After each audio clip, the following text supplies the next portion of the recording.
Good morning student. जैसा कि बेटा अभी तक हम लोग पढ़ रहे थे अपठित गद्यांश। इसके पहले वीडियो में हमने आपको दो अपठित गद्यांश दिया था। और एक चीज़ हम आपको बता दें बेटा कि अपठित मतलब होता है जो पढ़ा ना हो। तो जो पढ़ा ना हो तो वो कहीं से भी हो सकता है, आपके बुक से भी हो सकता है और आपके बुक से बाहर से भी हो सकता है।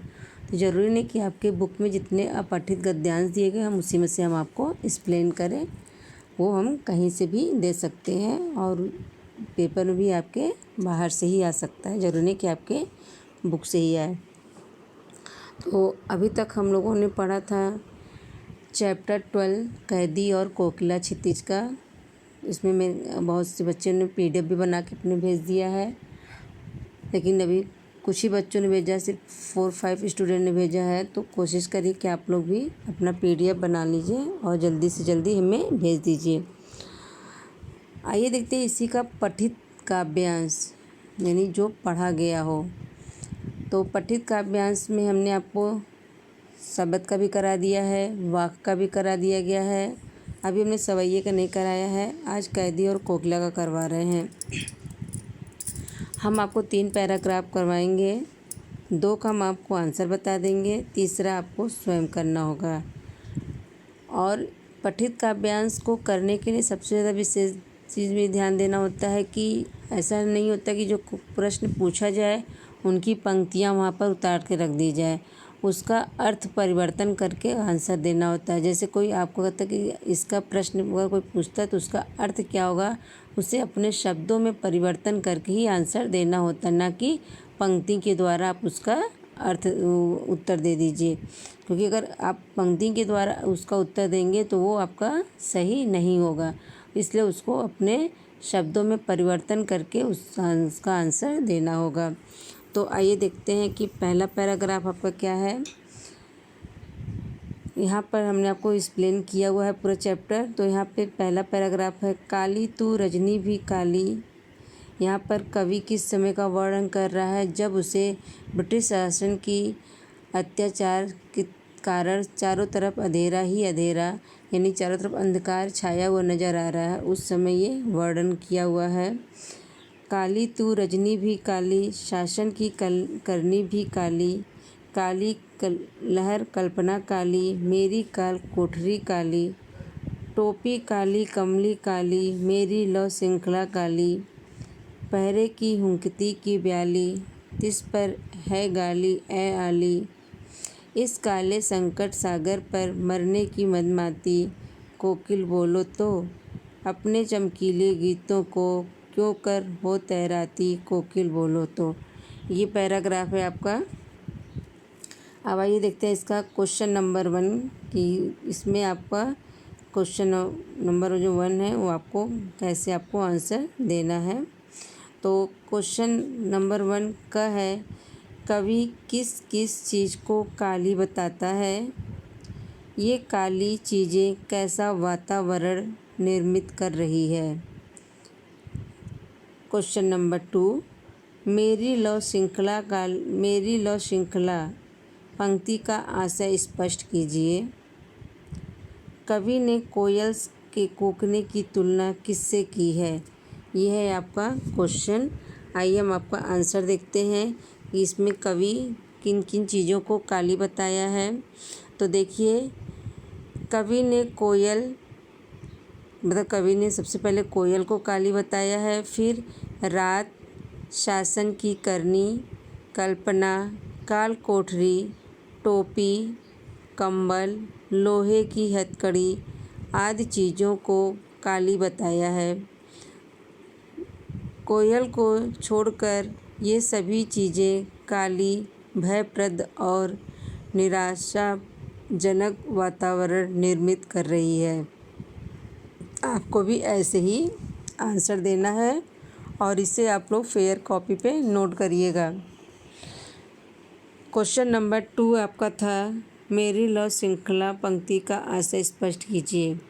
तो इसका उत्तर है, प्रस्तुत पंक्ति का आशय यह है कि इस समय कवि कारागृह में है, यानी जेल में है, जहाँ अन्य कैदियों की भांति कवि को भी हथकड़ी पहनाकर रखा रहना पड़ रहा है, अतः कवि अपनी हथकड़ियों को ही मेरी लौ श्रृंखला कह रहा है।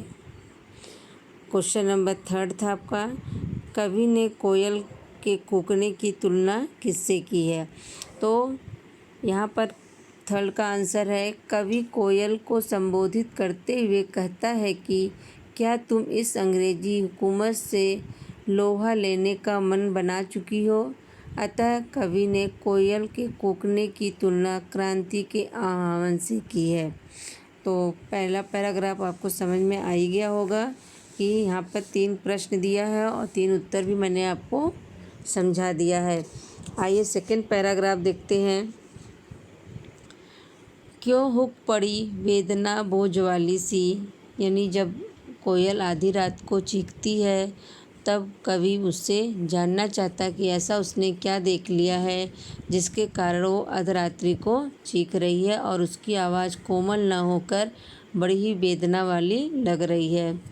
तो क्यों हुक पड़ी वेदना बोझ वाली सी, कोकिल बोलो तो, क्या लुटा मृदुल वैभव की रखवाली सी, कोकिल बोलो तो, क्या हुई बावली अर्धरात्रि को चीखी, कोकिल बोलो तो, किस दावा नल की ज्वालाएं हैं दिखी, कोकिल बोलो तो। पैराग्राफ ध्यान से पढ़िएगा फिर आंसर दीजिएगा। अब देखिए प्रश्न क्या है आपका, कोयल कब नहीं कूकते तथा कवि को उसका कूकना पागलपन क्यों लग रहा है? यानी कोयल जो है जब रात में कूकती है तो उसे उसकी तुलना अर्धरात्रि को चीखी यानी बावली होकर चीख रही, इसलिए वह उसको बड़ा अजीब लग रहा है, तो इसलिए वो उसका कूकना पागलपन क्यों लग रहा है। तो इसका आंसर है, अर्धरात्रि में कोयल की कूक सुनकर कवि को लगा कि वह बावली हो गई है। सामान्यतया कोयल रात में नहीं कूकती, असमय आधी रात को कूकना कवि का उसका पागलपन लग रहा है, क्योंकि इस समय सभी लोग गहरे निद्रा में सो रहे हैं। यानी असमय गीत गाने के कारण और जब आधी रात को उसकी आवाज़ कोयल न लग रही हो तो कवि ऐसा पूछने के लिए मजबूर था। क्वेश्चन नंबर 2 है, कोयल के कूकने पर कवि को क्या आभास हुआ? अब देखिए कोयल के कूकने पर उसे क्या महसूस हो रहा है कवि को, वो आपको बताना चाहता है। कोयल के अर्धरात्रि में कूकने से कवि को यह आभास हुआ कि स्वतंत्रता सेनानियों के ऊपर हो रहे अत्याचार को देखकर कोयल का हृदय भर आया होगा, इसलिए यह दुख और वेदना के कारण अर्धरात्रि में कूक रही है। यानी आधी रात के कूकने का कारण कवि ने यह समझा कि किसी ब्रिटिश सरकार के द्वारा भारतीयों पर अत्याचार को देख लिया, जिससे उसका हृदय दुख से भर आया और इस कारण वो वेदना भरी आवाज़ अर्धरात्रि को चीख रही है। क्वेश्चन नंबर 3 है, कवि ने दावा नल की ज्वालाएं किसे बताया है? अब आइए देखते हैं। कवि ने अंग्रेजी राज की भयानक एवं क्रूर नीतियों को दावा नल की ज्वालाओं सा भयंकर और दुखदायी बताया है, क्योंकि उसे अंग्रेजी राज की अत्याचार युक्त नीतियों का ज्ञान हो गया है। तो अब आपने देखा कि यहाँ पर दावा नल की ज्वालाएं किससे बताया गया, यहाँ पर उन्होंने लिया कि ब्रिटिश सरकार की अत्याचार और उनकी नीतियों के बारे में कवि ने उसका वर्णन किया है। तो 2 पैराग्राफ को तो मैंने आपको उत्तर दिखा दिया और 3rd पैराग्राफ हम आपको दे रहे हैं और इसका आंसर आप लोग लिखिएगा और जब न समझ में आए तो उससे आप ग्रुप में ही पूछ लीजिएगा। ग्रुप हम 15 मिनट्स के लिए ओपन कर देंगे, उसका स्लॉट ओपन कर देंगे। आपको 3 प्रश्न देंगे, तीनों प्रश्न का जो उत्तर आपको नहीं समझ में आएगा उससे आप ग्रुप में हमसे पूछ सकते हैं। तो आइए देखते हैं 3rd पैराग्राफ क्या है। क्या देख न सकती जंजीरों का गहना हथकड़ियाँ क्यों, यह ब्रिटिश राज का गहना। कोल्हू का चरक चूँ जीवन की तान, गिट्टी पर उंगलियों ने लिखे गान। अब यहाँ पर देखिए कवि किसके बारे में वर्णन कर रहा है कि जो अंग्रेज द्वारा उन्हें हथकड़ियाँ पहनाई जाती हैं वे उन्हें हथकड़ियाँ न मान के गहना मानता है। और कवि कोयल से कहता है कि क्या तुम्हें हमारे शरीर पे लगे हुए जंजीर नहीं दिखाई दे रहे हैं, और सभी के लिए जंजीर होगा लेकिन हमारे लिए ये ब्रिटिश सरकार के द्वारा दिया गया गहना हम के रूप में हम लोग इसे स्वीकार करते हैं। और कोल्हू का चरक चू, और जैसे कोल्हू चलने पर उसकी चरक चू की आवाज़ आती है उसी तरह हमारे जीवन की तान बन चुकी है। और जेल में रहकर हम लोग इतनी गिट्टियों को तोड़ते तोड़ते आदत सी हो गई, और गिट्टी तोड़ते तोड़ते अपने जीवन के बारे में उन वहाँ पे पत्थरों और गिट्टियों पर लिखते रहते हैं। हूँ मोट खींचता लगा पेट पर जुआ, और हम जैसे पेट पर रस्सी बांधकर और बाल्टी डालकर कुएं से पानी निकाला जाता है उसी तरह हम लोग ब्रिटिश सरकार के अत्याचार को सह रहे हैं। खाली करता हूँ ब्रिटिश सरकार का कुआं, और जिस प्रकार हम लोग रस्सी से माध्यम से कुएं का पानी को ख़त्म करते हैं उसी तरह हम उनके अत्याचार को आसानी से सहकर ब्रिटिश सरकार की अकड़ को भी कम कर रहे हैं। दिन में करुणा क्यों जगे रुलाने वाली, इसलिए रात में गजब ढा रही है। और रात में जो गजब ढा रही है उनकी जब दिन में गाती है तो उसकी आवाज़ कोमल लगती है, मधुर लगती है, लेकिन जब वही गीत वो रात में गा रही है जब चारों तरफ अंधकार है, सन्नाटा है और सभी लोग निद्रा में सो रहे हैं, तो उस समय कोयल की कूक जो है उसे बहुत ही भयानक और वेदना भरी लग रही है। तो आइए क्वेश्चन देखते हैं कि क्वेश्चन क्या है इसमें। ब्रिटिश हथकड़ियों को ब्रिटिश राज का गहना क्यों कहा गया है, यानी कवि ब्रिटिश सरकार के द्वारा दिया गया जो हथकड़ियाँ हैं उसे गहना क्यों कहा गया है। इसका आंसर आपको लिखना है समझ के, नहीं समझ में आएगा तो हमसे आप पूछ लीजिएगा।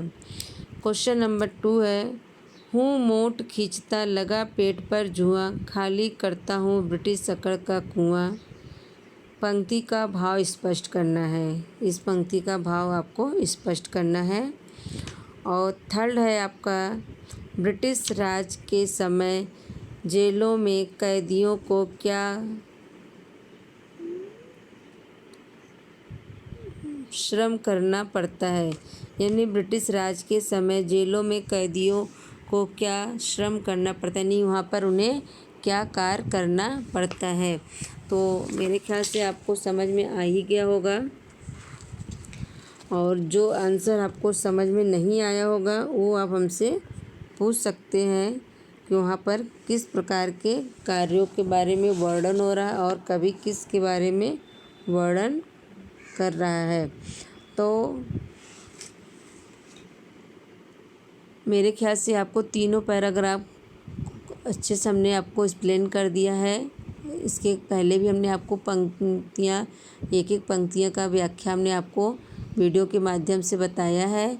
तो मेरे ख्याल से आपको कोई भी कन्फ्यूज़न नहीं होनी चाहिए। 2 पैराग्राफ का आंसर हमने आपको बता ही दिया है। तीसरे का आंसर आपको समझ में आ जाए तो आप लिख कर ग्रुप में ही डाल दीजिएगा। हम जब स्लॉट ओपन करेंगे 15 मिनट्स के लिए हम स्लॉट ओपन करेंगे और अपने आंसर आप वहाँ पर लिख कर भेज दीजिएगा। और जो आंसर आपको नहीं समझ में आ रहा है, जिसका आंसर जिस क्वेश्चन का, वो आंसर भी आप हमसे पूछ लीजिएगा। तो ये वीडियो बेटा यहीं पे समाप्त करते हैं, और जो भी डाउट्स हो इसे आप हमसे क्लियर कर लीजिएगा। तो ये वीडियो यहीं पे ख़त्म करते हैं। Thank you.